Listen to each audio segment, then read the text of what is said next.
start streaming. I believe that we should be live, even though I start streaming. Yeah, we are live.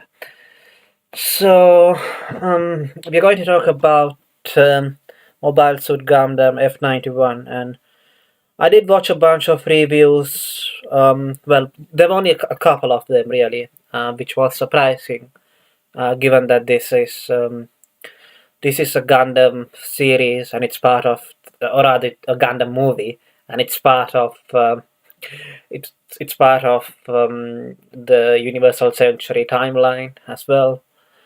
So, what made you want to suggest watching um, Gundam F91? Well, you're the one that suggested it. Am I? I did not suggest it. Yeah, I see. I don't remember suggesting it. It was just like, hey, this is the next one in the timeline. And it's like, yeah, okay. I see. I Uh, see. at least the next Tomino one in the timeline. We still skipped over Unicorn, but Mm-hmm. I see. Is it the next one in release order? Would you say after Char's yes. counterattack? I see. Yeah, F91 is the next one in release order after Shaw's counterattack, yes. I mean, do you dislike Unicorn as well, like Snob does? No, I quite like Unicorn. I I would see. say it's perfect, but I quite like it. I thought that review you posted was terrible for the and hilarious for the reasons I lined out. I But see. anyways, we're not talking about that today. We're talking about Gundam F91.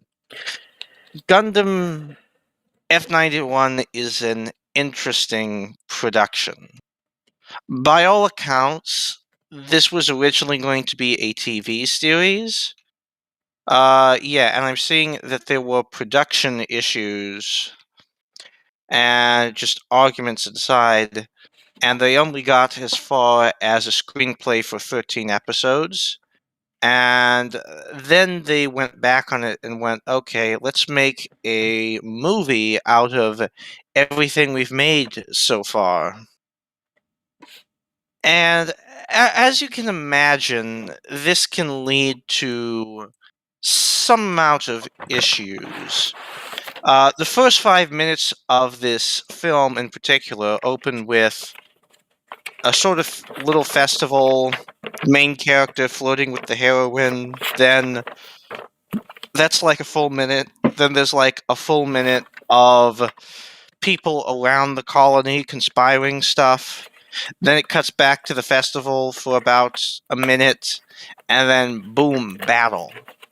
It's all like 1-2, 1-2, very fast. Just throws it at you. So I guess you would say that you started noticing the issues from the beginning. Yeah, some people have said that that because of the pacing, the frenetic nature of the pacing, that it has an almost haze or dreamlike quality, and I can sort of get that, especially when you combine with it the animation in this movie, which is absolutely excellent throughout.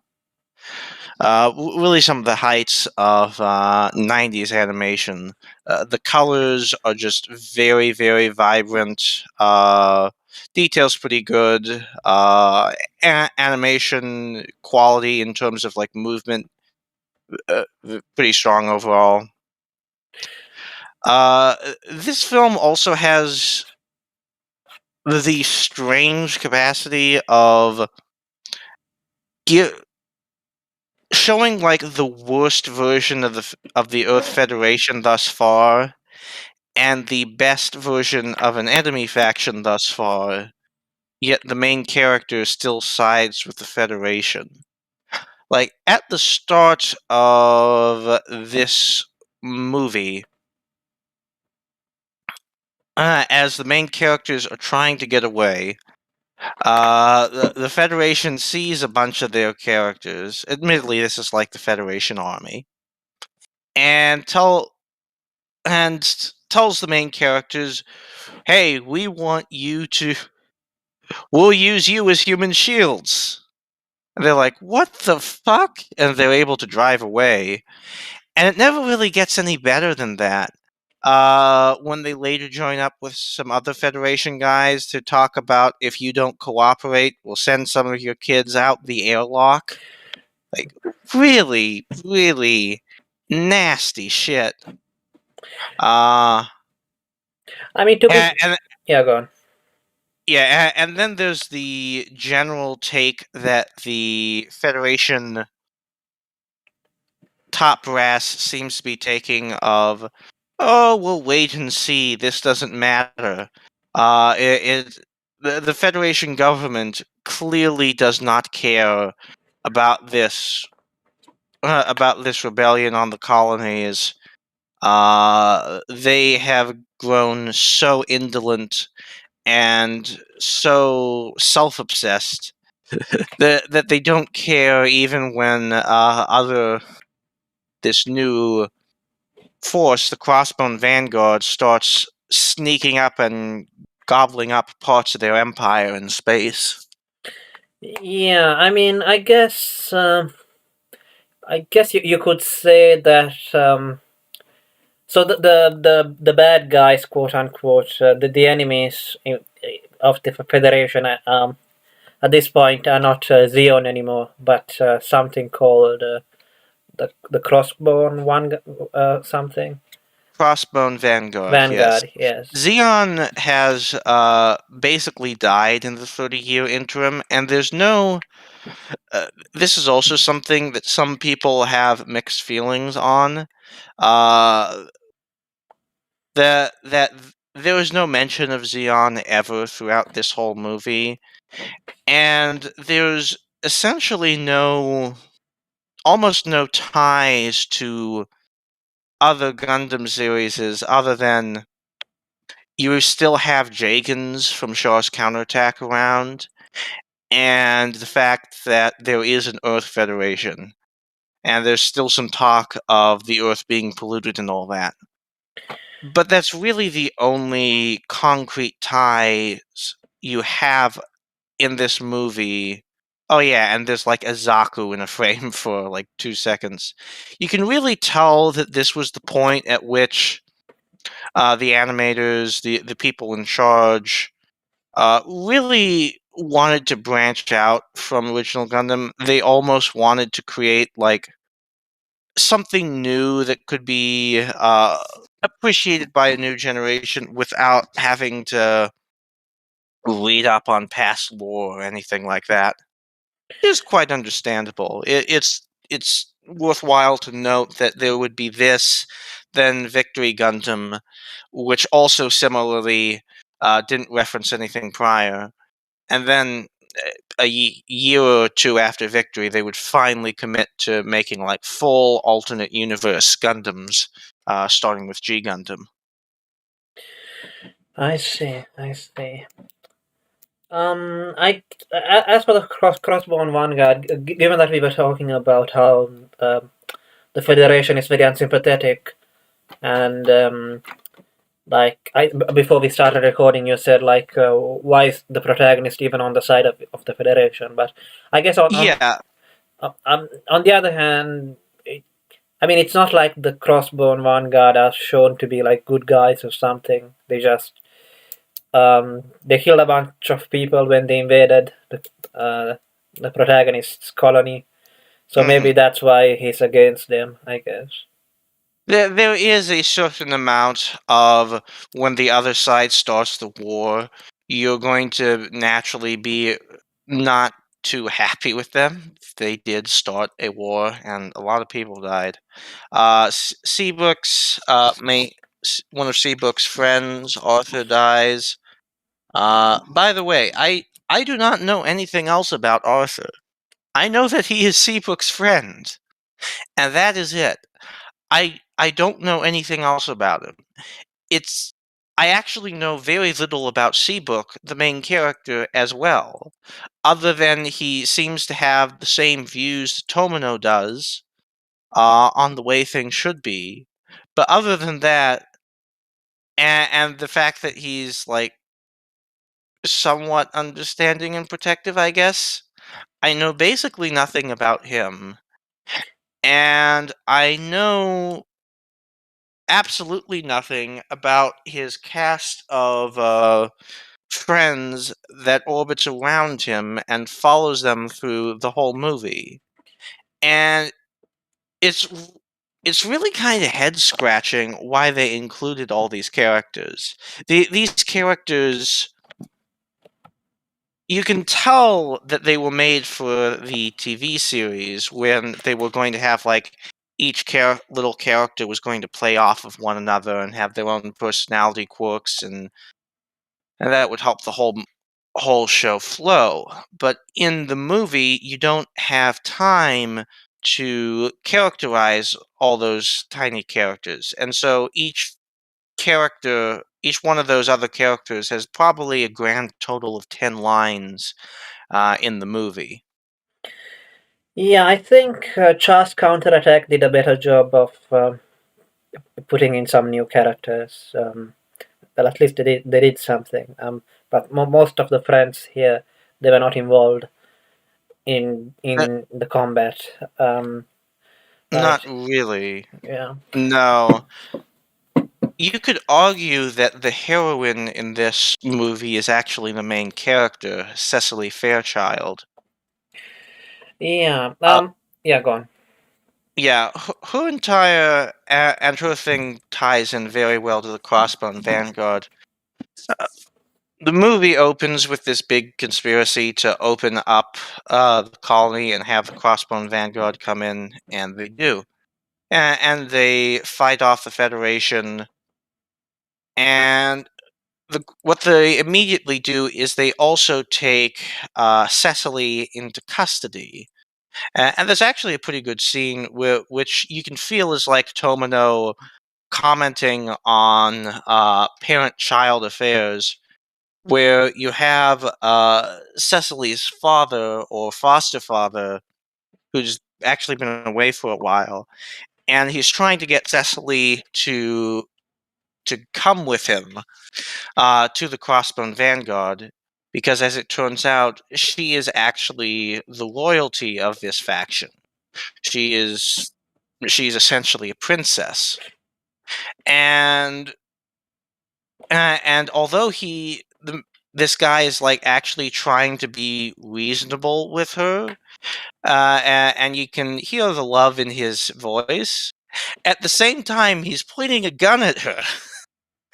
And Seabrook has this good line of like, parents shouldn't be pointing guns at their children. And it's like, yeah, yeah, it's kind of hard to argue with that. You can feel a little bit like some of this movie is Tomino going after sort of like a very strict samurai style upbringing, and that Tomino is kind of trying to poke holes at that way of raising children. Yeah. That's basically a character arc, I guess. I mean, if you can call it that. I mean, in the movie, it comes off like she's a bit. That she just changes her mind a bit abruptly about which side Oh she's on. yeah, completely abruptly, completely. Like so, she gets introduced in. We get introduced to all the characters of Crossbone Vanguard. And she meets her grandfather, who is this very, very nice, very polite, very loving old man, and he basically uh, y- he goes on how happy he is to be able to see Cecily again, who her name is apparently Bera Rona. And so, of course, they play that up as like dual identity, Cecily versus Bera Rona, who am I really, yada yada. Which might work better if we saw more than 2 minutes of Cecily before the war started. Yeah, uh, I mean, at the start, she's like, when she meets her mother, she's like, "No, I'm not Cecily. I'm Rona who pilots this mech. Yeah, Yeah, but then that's at yeah, the midpoint of the film. the Yes. midpoint. Yeah, and I don't know. I didn't really. Hmm. Which, by the way, one thing I should mention, the hair on Cecily is stunningly animated, stunningly colored. I don't want to know how many man hours they spent on doing up her hair, but it looks really, really good. And it's probably a highlight of the animation overall. Yeah, I think design was kind of wasted. I guess. So, I mean, do you think that the creators of this anime can say, well, this was that they can get away with saying that this was supposed to be a TV series? So of course it's not good now because. But I mean, is that an acceptable excuse, or should they have like actually rewritten the story so that it works as Yes. a movie? Yes. Yeah. When I was paying it, bringing attention to those kids and all those other characters around Seabook, I was bringing attention to that because of the fact that in a TV series, those characters deserve to exist. In a movie, those characters should not exist. In a movie, those characters should all be cut, and there should be more time given for Seabook and maybe his little sister there, who also has about 5 or 7 total lines. But there's at least something you can do there. Instead, not. There's basically just not time to characterize them all, or even Seabook particularly much. I've I don't heard, want to be. yeah, Uh, I've heard that Cecily, Fairchild, and Seabook, so the protagonist and the love interest, that they get some more character development in the Crossbone manga. yeah, and Crossbone manga, it takes place a number of decades in the future. Uh, Basically, the old Crossbone Vanguard is dead somehow, and and Cecily has taken it over, and she and Seabook run it as this operation to fight this comically evil Jupiter Empire. And the protagonist is like a pretty young kid, and Seabook and Cecily, they actually both work under code names, Barcelona and like some other name for Seabook. Hmm. And yeah, they basically serve as sort of like mentor figures for the main character in that. I haven't read all of Crossbone. I was kind of taken aback by how comically evil the Jupiter Empire is, but maybe there's something to enjoy in there. I see. Because I guess, come to think of it, ever since Zeta, they have hinted that there's something going on In in Jupiter, Jupiter. Yeah. yes, yeah, that is this area of that's so far out in space that it's not being regulated, it's not being looked at or controlled, and that's sort of like this part where a rebellion or something could develop, which is sort of where the Crossbone Vanguard in this movie, I believe, originate from as well. Yeah, I mean, I I guess. believe so because I don't think they explicitly mention Jupiter ever in this movie. But at the same time, they're not based in any colony originally. So my only supposition is that they must have come from Jupiter. Yeah, so apparently, I think there's a line by Seabook which implies that when the colony was created, it was created with the plan that it would be invaded by the Crossbone Vanguard, and that's the reason Yeah. why the architecture is supposed to look more classic.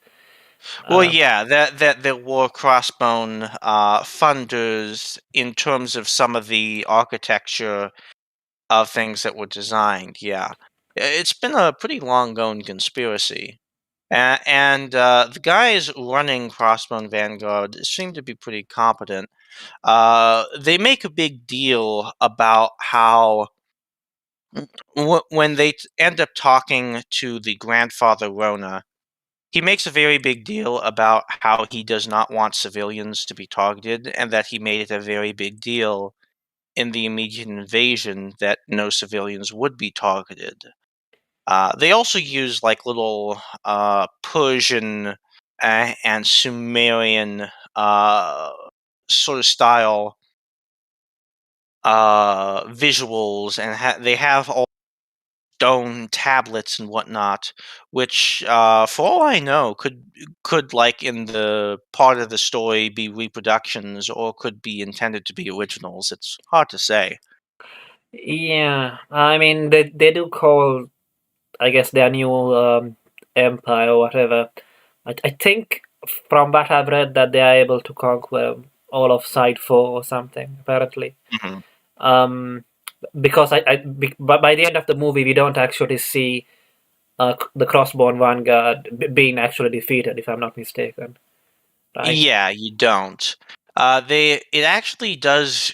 Yeah, their main symbol is basically the symbol of Zoroastrianism. One of their main symbols. Yeah, I mean, but when it comes to the way that they dress and the architecture, I mean, it just looks European to me. um, Yeah, yeah, it's more European styling. Yeah, they're not trying to. It's trying to go for a thing where they're ba- they're trying to tie back to like every sort of classical civilization from antiquity. So they're not limiting themselves to like any one civilization. So you've got Persian influence over there, you got Sumerian influence over there, you've got old European nobility influence over here. Their general view is one of that they are warrior aristocrats. That it is that the Earth or the space really be ruled by people who are quite willing to put their lives on the line, who will never flee in battle. is is Um, this much different than the zombies? I guess. I'd say it's much different from the zombies because the zombies didn't have like their own internal philosophy on all this. The zombies, I think Deadwin even makes a statement at one point that that setting up a zombie dictatorship was something of an expedient measure that he just did. This Crossbone Vanguard has a real philosophy about around why they're doing what they're doing. Hmm. I see. So I guess what did you think of the Char clone? It's not doesn't really look like Char at all, but I guess he wears a mask, like Char used to in Mobile Suit Gundam 79, 0079, Iron Mask. Yeah, Iron Mask. He is this character. His real name is Carozo, and he's the Carozo, something like that. And he is the father to Cecily. And this sort of gets into some of the issues you start to see with the Crossbone Vanguard, or at least issues mostly with him and people that don't seem to be under the grandfather's purview. Uh, so Cabozo, you see him in this first scene, and he's he's giving, and for some reason he's wearing this big mask, and Cecily is going like, that's s- that sort of like stubbornness and like almost self-hating tone that could only be from my father. It's like, oof, her real father, her biological father. Do we ever get to see what he looks like? Because he wears the mask throughout the film. Uh, No, no, and in fact, everyone tells him like, "Why don't you take off the mask? It's pathetic that you're wearing this mask. And Iron Mask's perspective is I was just my wife was eloped with another man, and then and I'm so angry about that. I can't stand it. So I have to wear this mask in order to hold my emotions in check, and I'm going to wear this until Cosmo Babylonia is founded. Yeah, And yeah. I think it's when he meets his wife, he's like, if I wasn't wearing this mask, I probably would have killed you right now or something. yes, yes. I myself am a human being with emotions. If it weren't for this mask, I probably would have beaten you to death just now. It's like, what the fuck? You get the feeling again that you're going for sort of like, at least maybe it was me, but I got the feeling that it was going for sort of a samurai feel, where Iron Mask is this very uptight guy with all these pent up emotions, um, that he holds in check, but he's like, but that underneath it, he's sort of like this violent psychopath. So I, Who, yeah. well, psycho. Well, he is sort of a psychopath, but it's sort of like he's just resentful at a lot of people and at, I guess, the world. Like, I guess we'll get into the very end. So, like, through most of the movie, it comes across as okay, Crossbone Vanguard just wants to take over the sides, and they also mention how they want to move everyone off of Earth, which is like standard practice in Gundam at this point. Everyone who's a good character is supposed to agree that everyone has to be moved off Earth temporarily. It's like, okay. So it's like, okay, this is pretty standard stuff. This is what the protagonists have always been fighting for. It's like, there's nothing too dislikable about these guys. The There's a scene where Seabook says, like, Cecily, why can't you understand those who acquire those who acquire like acquire power using military force, maintain control through military force. It's like, okay, but that's how it goes. Like, are you condemning every rebellion in history, no matter how justified? I mean, it's really kind of a naive what the fuck take from Seabook, which you can tell is like it's the author speaking through Seabook, but it's like, what the fuck? Yeah, I don't know. I mean, the Federation is not really that different. But by the way, I found a picture of Iron Mask without his mask. I posted it on. Oh, okay. Interesting. Yeah, he's sort of like this mustached aristocrat type guy. Yeah, I guess this is like some picture of them when the kids were children. Yeah, Yeah, it's a very nice pseudo painting. Or I guess it is a painting made to look like a painting.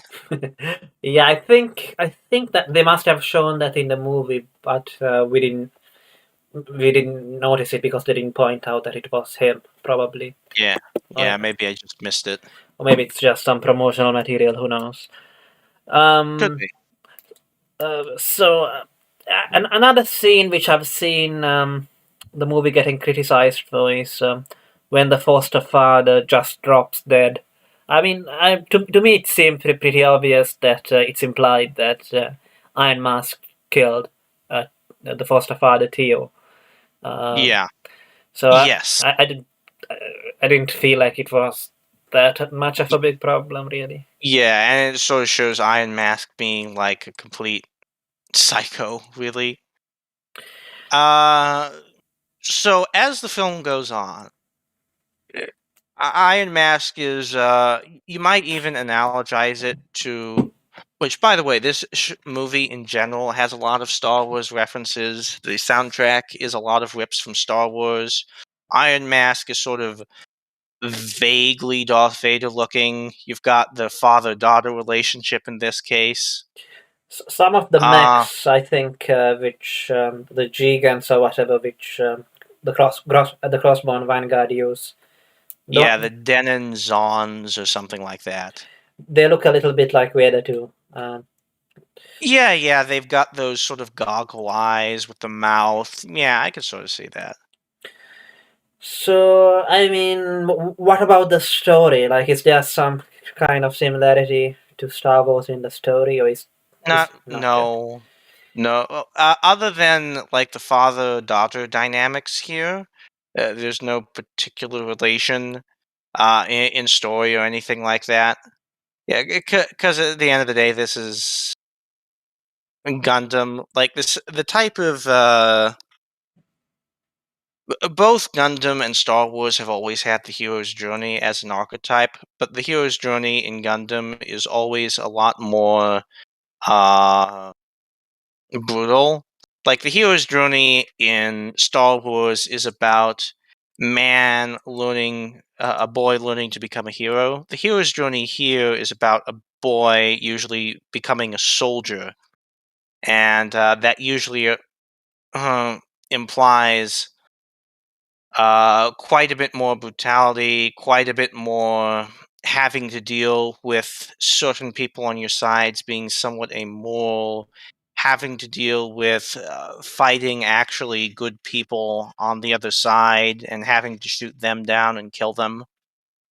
That's always been the Gundam thing, which doesn't really show up in Star Wars. They mostly ever tried, in, as far as the movies go, was Episode 7, but then they completely dropped that plot point.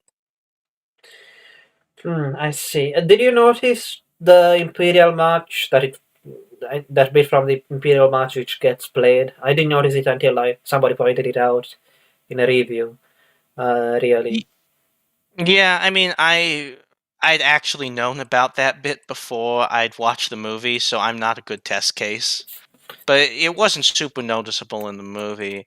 The most noticeable bit is there's a bit where there's a ship battle starting up, and it's like standard rebel action music, and you can tell it's like the same thing. So, if I had to point to a single point where I felt that the story was falling apart, it would be the point where there's a time skip to when Seabook is able to get back to the colony where he was originally on to go and meet Cecily, and they don't explain at all how he was able to get. No, they don't. Like he's on the Gundam F91. He moves around, and then like the Gundam, like it just cuts, and then Seabook's around as like this other like normal character, as just dressed up as a normal guy, like in like very slight disguise. I mean, he's still like a nobody, so it doesn't. It's not like he has to wear some ridiculous disguise or anything. But Yeah. the Mm. yeah, it's really overall weird. uh, Choppy, which is the way a lot of the show is. Some of the battle animation is also done in a manner where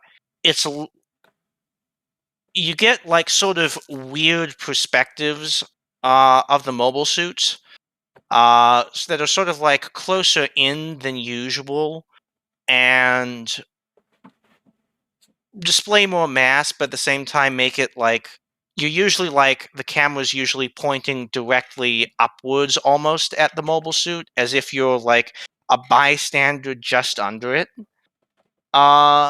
Which can make it somewhat confusing, but it actually gives like a very nice sense of the weight and size of these things. So I didn't mind that, but it might bother some people.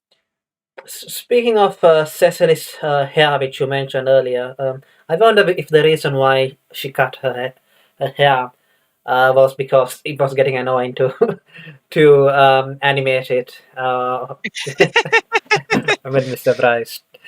Um, Maybe it's supposed to be like the standard anime thing of I'm cutting my hair to show that I'm becoming disciplined and becoming part of this organization, the Crossbone Vanguard, that I'm leaving my old life behind. yeah, there's a lot of stuff which is implied with some of the side characters. For example, what happens to Cecily's brother? I mean, does he survive or die? I can't even remember now. I I think he survives. I don't. Yeah, I think he's just there and he survives. I don't remember anything happening to him. Because there was this thing about him being jealous of her or something, or maybe I'm misremembering now. Um, I think it was other characters, but I could be wrong. That were jealous. let's see. Another thing which was rushed was There was like this Lala style yeah, yeah. I character. know that's what I was going to Uh, yeah, mention. she looks a lot like Lala, and she's like the friend of Zabine Shar, who a trainee of Zabine Shar, who becomes a major character in the Crossbone manga. And yeah, she just sort of gets jealous and randomly defects to the other side. Doesn't even get the chance to defect. She just sort of starts shooting her own side and then gets shot down. And it's another one of those things where it's like Yeah, why some say it has like almost a dream haze like quality. Things will just happen sometimes like that, and it's like the explanation is so thin and it's so out of the blue that it's like it does almost feel like a dream. You know how in a dream, there's inevitably parts of it that are like not completely logical, but it happens so fast that you don't notice. That's sort of the feeling that this movie sometimes gives off. yeah. I also think it's because many of the things which you do see here, which you only see glimpses of, you have already seen in earlier Gundam. It's like Zeta Gundam or the original. Like for example, the fact that like there's a mothership or something like the White Base or something, and there's a bunch Hmm. of characters there on it, a bunch of young, Yeah. inexperienced soldiers, but you don't really get to see their development or anything.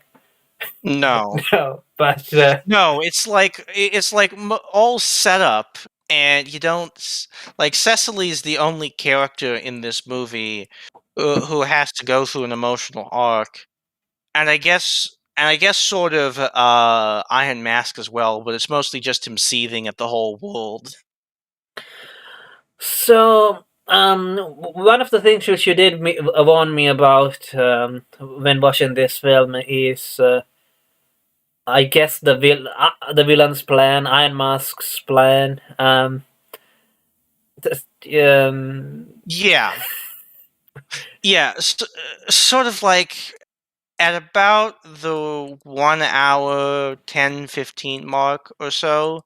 One of the characters mentions like, "Hey, there's this secret code word called like bugs, and no, directly under Iron Mask's purview, and we don't know what the fuck that is."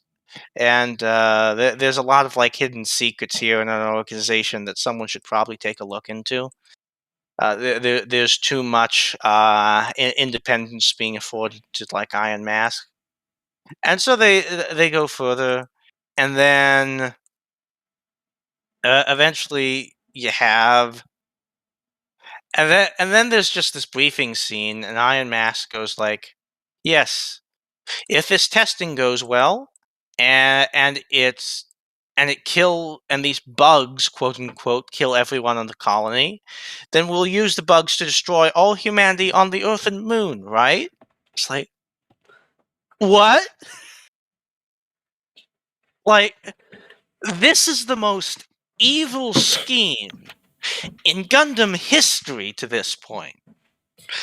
Like, Shaw wanted to drop an asteroid just to force everyone off of Earth, and that was considered beyond the pale, and him being, like, incredibly reckless, and him just succumbing to despair and whatnot.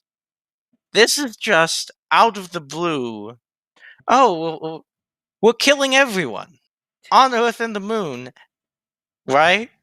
After everyone else in Crossbone Vanguard has talked about civilians, we have to like not hurt civilians in battle, and we have to be better than the Federation. Those Federation dogs take hostages and whatnot. We were better than them. We aren't like that. And then all of a sudden, this other guy under them's like, yeah, let's wipe out everyone on Earth and the Moon. Let's kill billions. Yeah, I mean, And his method for doing this is flying buzzsaws with lasers.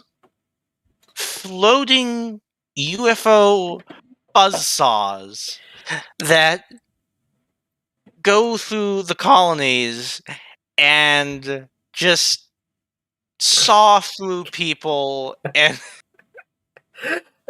I mean, and it didn't even really work because I mean, two or three mechs were able to. I think the protagonist mech was able to basically kill them all, right? By just yeah, uh, shoot them down. Yeah, it's incredibly silly. I don't want to know how cost inefficient it was to build these things. But it's also a matter of it's so silly looking. You just have these big discs with spikes, and they're like, and it actually shows them like brutally massacring, cutting through a family real quick, and it's like it's so surreal because it wants you to take it so seriously, but and it's supposed to be tragic, but the concept is so dumb. yeah, how much more elegant and simple was Char's plan of just dropping something big? Uh, Yeah, um, yeah, the it's really yeah out there, you might say. So the main protagonist and Cecily decide to fight that. Which, by the way, we didn't get to that. So let's back up a bit. You have Cecily, who's part of the Crossbone Vanguard for a little while. Uh, she reaches a point where when Seabook shows up, uh, she tell Seabook like breaks into her mansion as royalty and tries to talk with her. She just tells him it's too late, and that he should get going. Uh, and soon enough, security pops in and Seabook escapes. Cecily then says, "Oh, that was probably just some burglar," but also later, "Hey, we should look into that and capture that guy." It feels like she sort of doesn't entirely trust the Crossbone Vanguard yet, so she's sort of not telling them the full story, even though she could literally have just told them, "Hey, that's my friend. He came out to see me," and they certainly would have been very understanding and would have allowed him to come in and talk with her again, with her again. But it one of those things where conflict happens and them actually chasing him down leads to the death of Seabook's father. Just kind of tragic because they think he's just a burglar, and Cecily just told her to do so, and like some pilot starts shooting a mobile suit beam at the car, like to just sort of slow it down, but not necessarily target the car, and it's weird. Things just sort of happen. Yeah. Uh, and Cecily eventually really takes to the Crossbone Vanguard for like a bit. And as we mentioned, there's this tension where her mother found like the discipline that was involved in being an aristocrat to be too much. And there seems to be almost this idea that being an aristocrat, you have to be like to the point where you're almost inhuman and show no emotion. It's sort of like a very samurai style view of aristocracy, where you're I mean, life of I mean, service completely. it could also be. I mean, you can also find a Western context like noblesse oblige or something, right?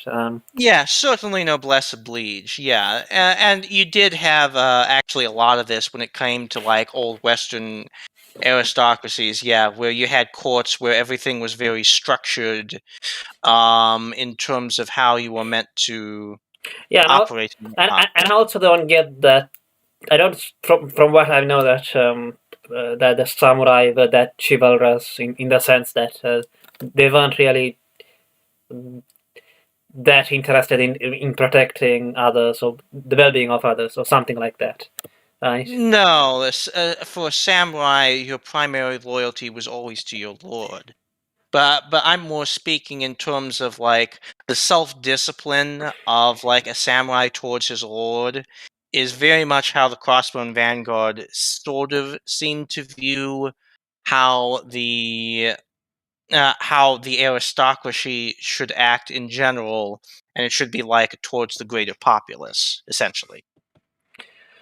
Yeah, but yeah, I guess so. Yeah, but, I also got the feeling, with the discussion that the old man, the grandfather, and Cecily had that they were kind of in favor of an aristocracy, like in almost in spite of themselves, because the federation does not work or something. But to be honest, though, even in this anime, like, yeah, the Federation doesn't really care about what happens in space, but it seems like life under the Federation, it looks mostly fine. Like, like Yeah, it's one of those things, yeah, where it's pretty much just like complete neglect. And it's like people can very much live their lives fine, but at the same time, there's a lot of like resentment at the Federation because it's like they're like you can actually analogize it somewhat to like life in America today if the wokeness and COVID stuff was turned down. Because it's like there's a lot of resentment at the fact that DC politicians know nothing about the outside and really hate everyone that's outside of their very limited ideological purview. yeah. And so you see some of the same resentment towards the Federation elites here because it's like that shit's on the news and people have to put up with it. And it just Yeah, like, yeah. I guess it would be like if it was like that, but also the people in DC didn't care if I don't know a gang or something or another country took over like half of the country or something. yeah, it's like, oh, the Japanese just took over LA. Uh, whatever. Yeah. Um, I mean, I guess as for that broadcast on Earth, I guess you could also say that maybe the Federation is planning to do something, but it doesn't want. No. No, it's not. No. But Well, it's a they say it's a wait and see attitude. We'll no, see what happens when the dust clears. but Which is code for no plan at all. but maybe it's to calm the people or something. I don't know. Uh, No, because it's very obvious that it's an indifferent statement that is just pissing off everyone in the Federation army. They're Yeah. going like, "What the fuck? Is that their official line?" And you almost wonder why the Federation Army people don't like desert or something after statements like that. Like From they're being hung out to dry by their top brass. yeah, from what I get, I think this is that it has been like 30 years since there's been a war or something. So Yeah, it maybe has. yeah, so maybe they were a bit relaxed, a bit too relaxed as usual. Yes. um, I did like some of the mech designs, even the ones of the Federation, and the F91 looked nice too. Yeah, F91's a decent design.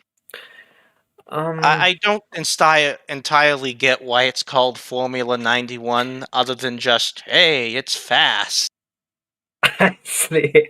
I guess the special features that it had were it didn't have funnels, but it had two large guns or something. Yeah, at this point, beam shields have become like very prevalent, and basically can block any normal beam rifle shot. But the little Vespers, as they're called, on the hips, the beams are powerful enough that they'll penetrate straight through a beam shield, which Another, is yeah, yeah, I see. Uh, which actually brings up another thing. Like a bit of discontinuity in this movie compared to past Gundams. In past Gundams, it was like any one beam shot has the potential for like blowing a hole in the colony, and that made it very dangerous. So they tried to use like usually conventional weapons or beam sabers or stuff like that when they were in the colony. In this, there's like beams going everywhere in the middle of the colony, and it doesn't seem to be blowing holes in it at all. Even though they do mention about like the danger of fights in a colony and battles in a colony. So it makes you wonder, well, what's happened? Did they suddenly have like beam resistant coating over every colony because they knew this shit was going to happen? yeah, I mean, all things considered, I didn't feel like the colony was damaged too badly. I mean, the one that they took over. And Yeah. another weird thing which I noticed was that for some reason, in order to communicate, like they had to like send a wire or something all the time from one mech to the other. Um, like like it would shoot out of. Oh yeah, that's sort of the idea of the Minovsky particles being too dense. So literally, they have to uh like literally just a line of communication like telephone. So it's like, yeah, it sort of makes sense. Yeah, they've never had to do this in the past, but Yeah, maybe it makes it's yeah. I guess maybe it's worse than usual. Um, did you think that the addition of Seabook's mother as the creator of of the biocomputer or whatever on yeah, the the Gundam F91. Yeah, did that her character or the biocomputer add anything much? no, No. no.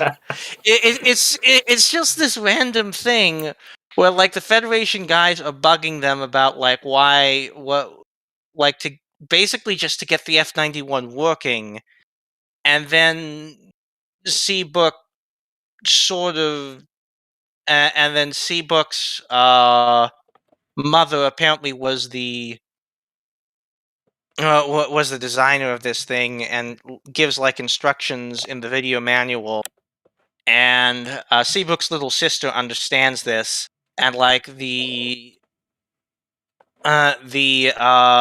reference the mother makes is actually a reference to like Cat's Cradle, the little Japanese game where you play with string with your fingers and you rearrange it into a shape.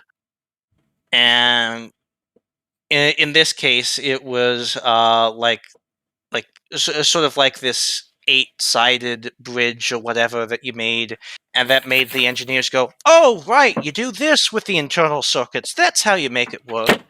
Which just sort of makes you wonder, why did you make a video manual confusing like this? Who would do such a thing? And then it just sort of happens, and then and then the mobile suit's running, and that whole, like, I don't know, 5-10 minute subplot, I don't know, like, has no further relevance on anything. Yeah, It it just felt like a repeat to me. Her character a bit like a weaker repeat of what what happened in Zeta Gundam with Camille's mother a bit, I guess. The whole thing about the mother preferring her to do her I work. No, you don't say that. yeah. No. Yeah, well, it's hard to say because they don't actually show it. Because we never see his mother in reality. We only see her in the video manual somewhere else. No, don't we And see? Doesn't the mother meet Seabook at the end to help him find Cecily, who is stranded? maybe I missed that. Like, this whole film is so choppy, you can totally like miss a tiny little bit like that. I mean, doesn't she tell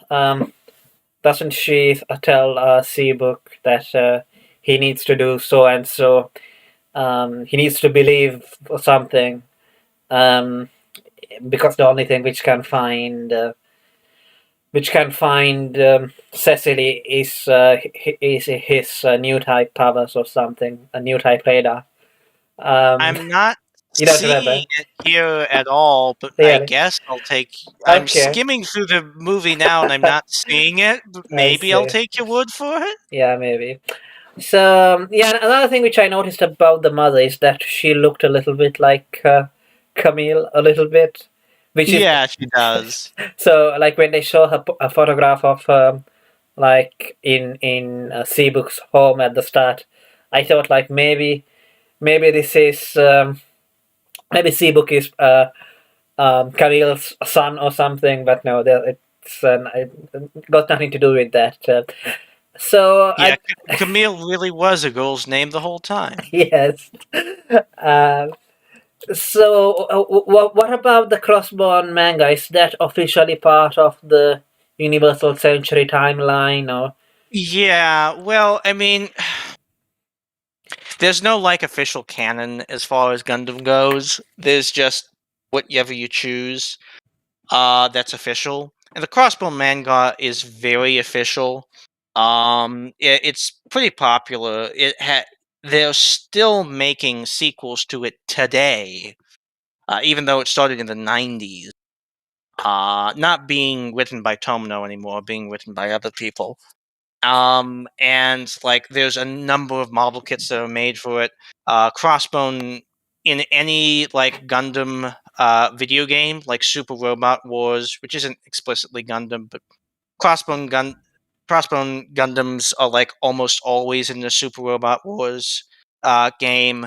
They're very commonly in any of the Extreme Versus games. Yeah, Super Robot Wars is a long-running sort of isometric strategy game where it's just like all the giant robot, uh, just a coalition of like giant mecha shows thrown into one game.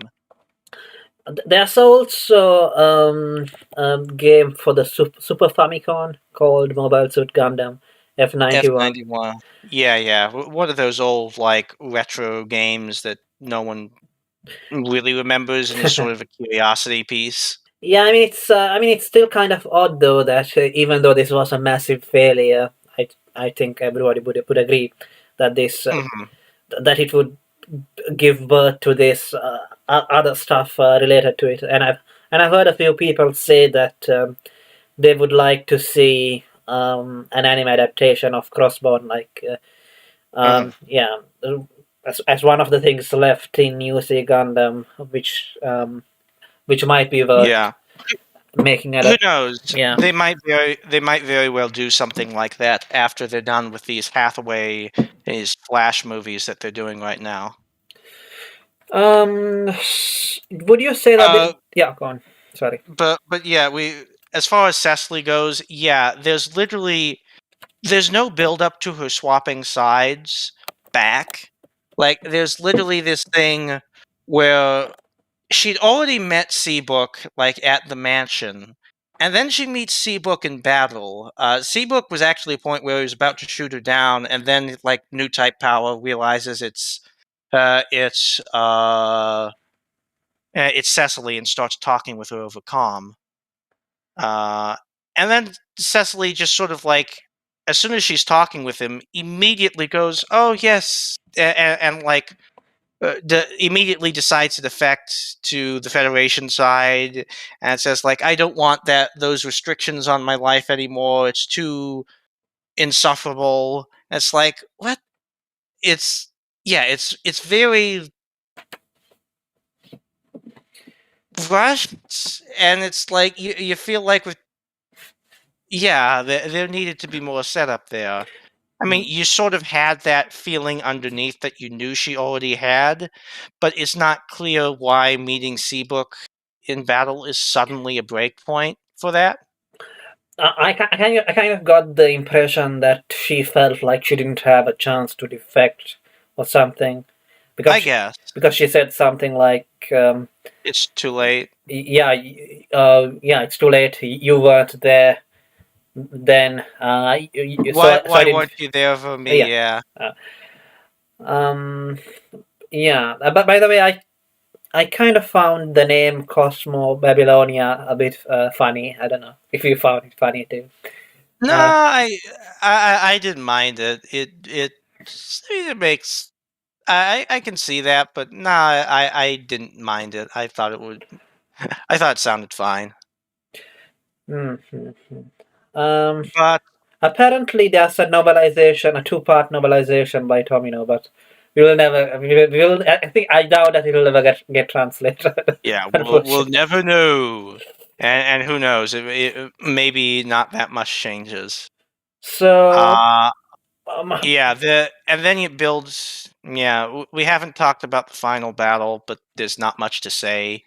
It like Iron Mask, the after blowing up all the flying buzzsaws of doom in the colony, they sort of like go outside the colony, and there's this giant mobile armor that looks like a flower called the Rafflesia, and it has all the tentacles all over the place, and they sort of fight it for a bit. And it takes out Cecily's mobile suit, which also happens to be named the Vignagina. The Iron Mask tells the main character that you've been naughty, and that adults shouldn't and that children shouldn't suspect adults' motives. Full Tomino talk, and and then they just sort of fight for a little bit, and then Seabook shoots down Iron Mask, and then the the mobile arm is destroyed. Cecily is like floating off in space somewhere, and they're not sure if he's dead or alive, if she's dead or alive. But they eventually find her, and there's like a hugging reunion in space, in their spacesuits, and that's the end of the film. And there's like a to be continued line, only it's never to be continued. well, I guess it's continued, But sort of, not really in the Crossbone manga. yeah, not really, because it like time skips and like every the actual fall of this version of Crossbone Vanguard is never chronicled. Yeah, I don't think that any of the other characters, or other than that Zabine guy, Cecily and Seabook, make much of a show in the Crossbone manga, from what I've heard. No, Yeah. they don't. I think the other Zonas are dead at that point, is my understanding just from reading it, but I reading tiny bits of it, but I never got like any explicit reference or something. I'm sure there is like an explicit reference somewhere in there, but I just didn't get that far. What about the mechs? Do you still see the same mechs or upgraded mechs which you see in here? They're mostly using pirate mechs. You do see like a Gundam F91 in different colors. I don't think you see the Denizons too much. Because No, you really don't. I see, because I heard that in the Crossbone manga, the F91 gets mass produced or something. I don't know. Does it? I mean, if it's, I think there's like another one that's made, but I don't think it gets mass produced or anything. I see. So Iron Mask was a cyber new type, right? Or maybe I'm imagining that because he was insane, and that's usually what happens. Yes, yeah. They actually explain that he's a cyber new type, and that he's was made into a cyber new type, and that he's resentful because of this at the family in general. There's also a mention, like, let me get into this because I don't want to misquote it because it's such an out of nowhere line that is never expounded upon and just provides more questions. I know, story of this movie. Uh,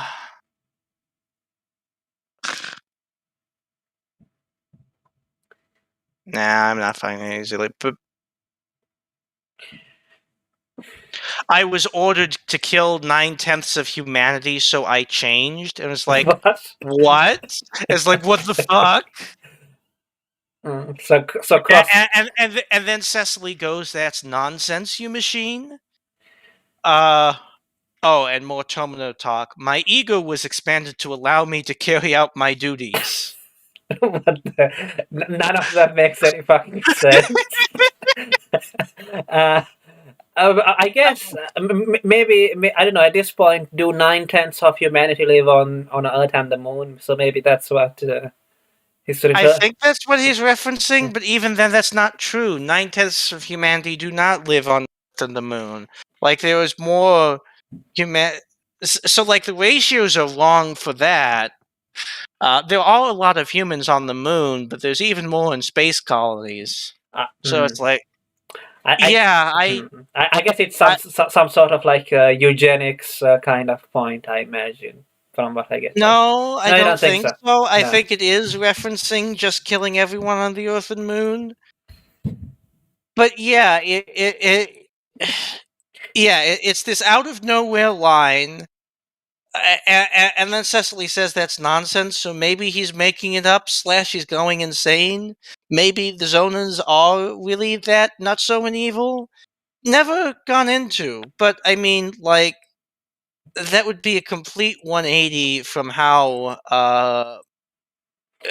this this grandfather Zona character is depicted, which is like basically as this kindly grandfather, and he comes across as like the type of guy who really would not be willing or capable of such an act. And I think it sort of implied that the only person who knows this is Iron Mask, or at least that's what Cecily says, right? That their true I enemy is just Iron Mask. That's what she tells to Seabook, if I'm not mistaken. Yeah, possible. Yeah, but Yeah, and it doesn't seem like most of the Crossbone Vanguard is knows about this plan to no, exterminate. no, and again, I always took the impression that this was just Iron Mask's plan on his own because he's psycho. But then he has that one line in the middle of it that sort of drops everything into doubt. And, like, who ordered him to do this? Theoretically, the Zona grandfather, but like he doesn't seem capable of it. So what the like? Is he making this shit up? Is he going nuts? He is clearly going nuts. It's so strange. Did you feel like at the end there were a bunch of character deaths, which I guess they were trying to make them seem poignant or something? For example, the other pilot who worked with Seabrook, um, he dies while trying to fight those. Um, Oh, does he? what? I. Come on, come on, I can't remember. Oh yeah. Oh wow. It is so fast. He goes, "Oh, these things are targeting humans." Okay, Yeah, yeah. Okay. No, he gets. Wait, now that doesn't show him dying yet. but Okay, yeah. You've got to move more. Okay, yeah. he gets. He gets buzzsawed in half by no. Gets buzzsawed by the flying buzzsaws of doom. So yeah, Justin in the chat asks whether we already talked about the bug yet. Those scrappy drawn Yeah, weapons. Uh, yeah. We've been talking about the bugs. We've been talking about those silly flying, flying buzzsaws of doom. Gosh, I would really like to know who came up with this idea. Like, it's already established that Tomino makes silly names just because he can and to get back at the people funding his shows. I would like to know if the flying buzzsaws was a similar idea of like, you know what, you're screwing with my production so much. Fuck it, flying buzzsaws of doom. Are you going to care? No, evidently you won't. Fine, flying buzzsaws of doom. yeah, I mean, I don't know. Like, I kind of get the feeling that they kind of just resigned um, to the fact that this movie was going to be a mess. Yeah, I mean, I'm going to say what basically all the other reviewers say that I don't know exactly what the disagreement was about. Um, I heard one reviewer Yeah. I heard one reviewer said that the problem was that Sunrise or something didn't want to make another mainline Gundam movie, or maybe it's the other way around. Maybe it was Mm. Tomino who didn't want to make another mainline Gundam. Yeah. Um, That said, I will give one bit in terms of this show's favor. I found on rewatch when you just sort of like go scene to scene and don't try and analyze some of the stuff, it actually flows sort of all right. The animation is, of course, spectacular and very pretty. Actually, I'd say a fairly big step up over the animation in Shaw's Counterattack. And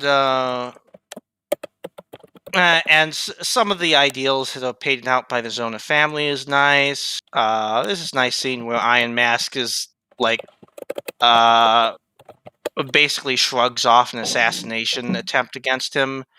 Uh, like if you're just watching it in the moment, it can sort of work as a movie. It's like the more you think about it, the more it starts to grate at you. But if you can if you already know what's happening, if you already know like all the beats of what's going to happen, and you don't think about them too hard, you can sort of enjoy it. yeah, I mean, the reason I think why we talked so much about the flying buzzers or bugs or whatever they are is because I don't feel like it's it's so bad that it's memorable because of that. It just feels a bit choppy here and there, but it's not so horrible that you can enjoy it because it's fun to make fun of it. Mhm. I didn't feel like that way. I No, no, it's definitely not so bad. It's horrible. It's competently made throughout. The you have some of the we've gone over some of the Tomino messages that are that are seen throughout. There's like definite theming and whatnot that you see in the movie, and you can, and it has like some decent themes in terms of like struggle for like individual autonomy versus like being part of an aristocracy. I felt like it was a little bit of a false dichotomy. Like an aristocracy doesn't necessarily have to be super rigid. Like you have examples like, let's say, Alexander or Napoleon, where like great men who were like uh more loose and quite open with like their own generals and whatnot, and want like uh, play themselves up as like men of their military or men of the people, and want super strict and uptight. So this idea of like an aristocracy has to be super uptight that they're pushing, I felt was a little bit of a false dichotomy. But I mean, I guess you could say that if it's not uptight, then it's going to get looser and looser, and then you don't really have one. I Um, guess you could make that point, yeah. so, did you? I guess one thing which I was kind of confused a bit is like, what is the time scale of the movie? Is this like just a few months, almost a year? Um, because everything happens so fast. It's a. It's. I wasn't exactly clear on what the time scale was. What do you think the time scale was? Uh, a couple days, I don't know, Really, something that like short? You think it's that short? that. Maybe weeks, probably weeks. I don't know. There's no particular indication. It's hard to say. Mhm. Yeah, I mean, it would be pretty weird if the crossbone vanguard were to just take it over and rule it over for just a week or something, and then next their leader is dead. But yeah, I guess it's plausible. So Justin in the chat says that he thought that the flying buzz saws would work in a video game or a children's anime, not in a Yeah, serious war drama. And he also says that he thought that if the movie had an extra hour and if they cut out some characters, the movie would have worked. yeah, but like 2 hours is already pretty long for an animated movie. Like when like the two longest like Final Yamato and Disappearance of Haruhi Suzumiya are some of the longest uh Animated films. animated films ever, and they're like just under 3 hours, I believe. So it's not reasonable to expect that out of them, to be honest. Yeah. Um. I mean, how much could they have cut though? I guess they could have cut um most of the characters. But I don't know, like if you cut so many characters, I feel like it wouldn't be the same story anymore. It's too hard to imagine it. Or Mm, or maybe not. I don't You know. think you think it could have been done? Yeah, I've already set out that, yeah, I think most of the characters around Seabrook could have been cut. Hmm. It reeks of these guys were in the TV show already and were not making compromises. Hmm. I see. So, what is the score you would give this anime? I'm gonna say a yeah, probably a strong 5 out of 10. I see. I would give it a 3 out of 10, to be honest, because I don't know. Maybe a 3 is too low. Maybe a 4, because it's not like I actively hated it or anything, but it wasn't. Mhm. It was certainly below average for me.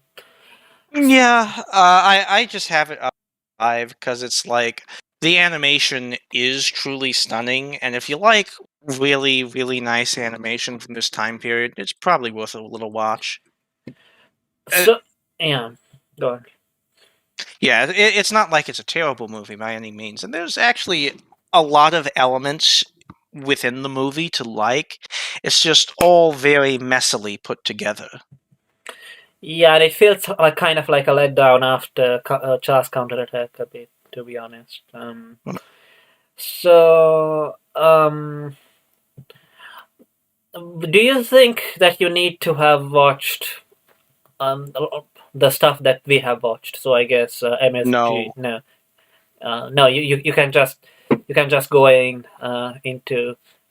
Yeah, you could definitely just jump into this. I don't know why you would, but you can. I think I think that that would actually work because it's sort of like the kind of movie that you would like maybe you found a cheap uh, used Yeah, DVD or something, or maybe yeah, exactly. yeah, that sort of thing. It's not the sort of thing that you should go into thinking too much about. And I think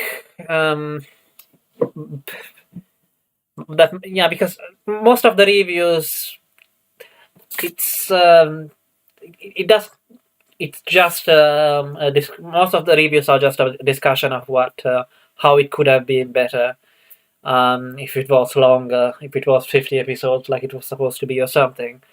And there aren't that many funny moments. So it's kind of a neat action film, Hmm. and it's not as you said, the animation is not bad. So I guess if you're looking for some pretty clips to use, like in the intro to your anime mecha channel or something, you could pick out some from here.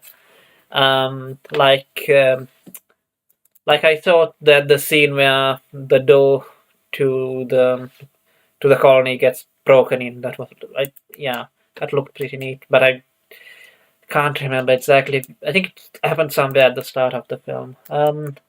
So Justin asks, so what did you think? What about the final fight between Iron Mask and a Seabook?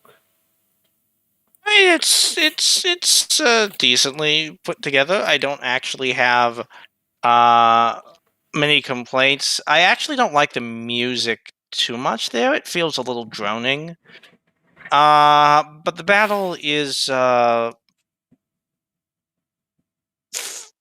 fine. There's another weird as hell line where Iron Mask says like after images that have mass, like mass, which makes you go, what the fuck? Again. Uh but it's just sort of it's just sort of a lot of Book slashing through the tentacles, and then he gets one shot on the center of the big mobile armor. I didn't love it. I didn't hate it. I thought it was just fine. Yeah, I mean There is a pretty shot when it like the Rafflesia goes up in flames and it like almost sprouts like a big flower or something like that. yeah, I mean the tentacles. I mean it's I don't know. I just found it a bit weird that he was able to come out of his mobile suit.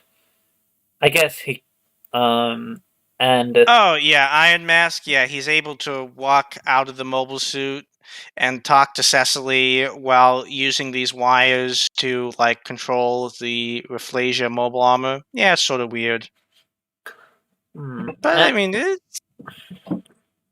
makes it sort of shows the level of technology. did they explain it? I mean, I guess not. The biocomputer has got nothing to do with it because the biocomputer is only on The on the F91. F91. I don't think they even explain why the what the biocomputer does for the F91. I'm still not sure. By the way, I mean, on a side note, I think that this time the ones who made the mechs um, for Crossbone, unlike with Xeon, it wasn't Anaheim Electronics or whatever. The guys. Yes, it was. Yeah, it was Sinri. Mm, SNRI stands for something or other. Yeah, it's sort of like it's part of showing like there's a change in the times. Anaheim still exists, but they're not like the complete dominant mobile suit manufacturer anymore. But that shit's like all in the background and not talked about in the movie at all. yeah, I saw a video which explained what happens afterwards, and well, yeah, basically Anaheim manages to put them out of business. The people who make, um, yeah, by working with the Federation. Yeah. So, Justin says that Iron Mask is also bulletproof, and that Yes. he thinks Well, it's. his head is bulletproof. I don't know about the rest of his body. Yeah, I thought that that was just because of his mask. Um, Mhm. so he also says that he thought it was implied that he's a cyborg, like Darth Vader. Well, he's a cyber new type. Maybe he's a cyborg, but there's no mention of it. I was willing to just take it as he's a cyber new type. That was my view of it, but especially because I don't think we've ever seen cyborgs in Gundam to this point, so that's why I'd be kind of skeptical.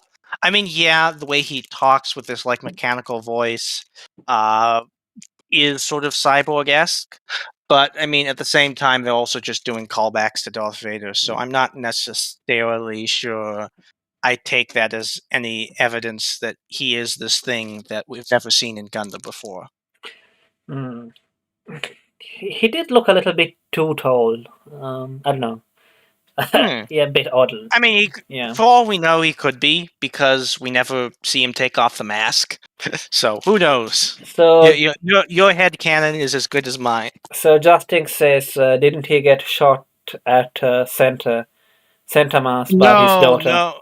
No. Yeah, he. Oh, he was. No, I only remember the assassination attempt. I don't think he ever got shot by Cecily or anything I like think that. he did, but I don't think the bullet hit him. It just passed close to his hand, and I think it did hurt his hand. Hmm. Cut his hand a bit. Um, Okay. yeah, I can't remember exactly. Yeah, yeah. It seems like it's not a very memorable movie, I guess. Yeah, the movie is a haze. Um, okay. Um, anything else to say about this movie? Mm, No. kind of. Uh, Yeah. yeah, this sort of starts the. This was like the first early late UC quote unquote production. The next would be Victory, which also was had its own issues and was generally very disliked. And this is the reason why late UC is generally passed over. And generally, when it comes to UC, people have ended it at Shaw's counterattack, or at this case, now after Gundam Unicorn, like sort of like treat it as after Amuro and Shaw and Xeon and all that stuff is gone. They basically treat that as almost like the end of the UC timeline, which is fair because everything that's come afterwards, that takes place afterwards, has had like a litany of issues in some capacity. I see. So this was in UC 123, or is it Yes, 123? Um, you can say either. I I don't think see. it matters. I mean, you used to say like 0079, so I assume it would be UC 123. So Justin asks whether Turn A is part of the UC timeline. Not formally, no. Formally, its own in its own timeline called Correct Century, but of course there is the spoiler of Black History, which reveals that all of the previous Gundam timelines up till that point had all taken place, and that they were like literally just the rise and fall of humanity over and over again, and humanity keeps like throwing itself into another apocalypse, and humanity has to rebuild, and then they rebuild, and then they go out into space again and repeat all their same mistakes, and then cause another apocalypse. A bit of a weird scene that I just remembered is when Iron Mask is giving his speech, um, and so they're all aristocratic and all, but in the crowd there's like people with punk hairstyles and whatever being Yeah, like down with Federation, and I found yeah, that a bit funny because of the contrast. Um, I guess so. um, so yeah, they had a Zaku in that anime. Just didn't say. Probably it's Yes, Tony. yes. Yeah, The Zaku's are yeah, in Tournay, which I really like, and we'll probably get to eventually. Uh, Tournay, the Zaku. There's like the people from the moon that come down to Earth, and Earth is like basically 19th to 20 Victorian era technology, essentially, and the only way the Earth is able to compete with the moon dwellers that want to essentially recolonize Earth and come back to it and settle is these mobile suits that they literally dig out of the ground. And one of the more common mobile suits they dig out of the ground is some Zaku's. A lot of Zaku's. I see. Nice, Which they give their own name because they don't know what the fuck it is. They call it a Borjanon. but it's Zaku. Yeah. It's a Zaku. Yeah, yeah. It's not a Hyzak. It's a Zaku. It's a Zaku. It's a Zaku too. Yeah, I can't think of it. Isn't there a Zaku or something in this movie? I think. Yeah, there's like a split second of a Zaku that's just standing there. Yeah, in a museum or something, if I'm not mistaken. And apparently, I think there's an animation mistake there. Like the arm has been, or rather, the shield is on the wrong arm or something. I don't know. Hmm. Yeah, not that anybody cares really. And yeah, come to think of it, what about the mech which the kids got on? Did we see ever see that the one like a tank kind of sort of? Oh yeah, it's like a little gun tank variation thing. Yeah. Yeah, I don't think we ever saw that before. No, no, it's like some new design. Eh, Yeah. yeah. So Uh, he's asking. So Justin is asking, what's the next anime discussion? I don't know. Hmm. We'll see. We can. I feel like we could take a break from Gundam, or we could try and move to G, or we could move to Gundam Unicorn. We've been doing a lot of Gundam. I feel like you can send like an invite, and we'll decide. Yeah. Unfortunately, I don't think Justin uses Discord, but Ah, okay. so if you have any suggestions, you can tell us now, Justin. I guess. Um. Yeah. If that's one good thing to say about this movie, it's that it didn't really feel that long to me, at least. No, it doesn't. Yeah, that's one thing you could say. It does not feel like a long movie, possibly because there's so much happening in it. But Yes. Yeah. Yeah. That's probably why. That's probably why. anyways, Yeah. I should probably get going right about now. Right. So let's end the stream. And I feel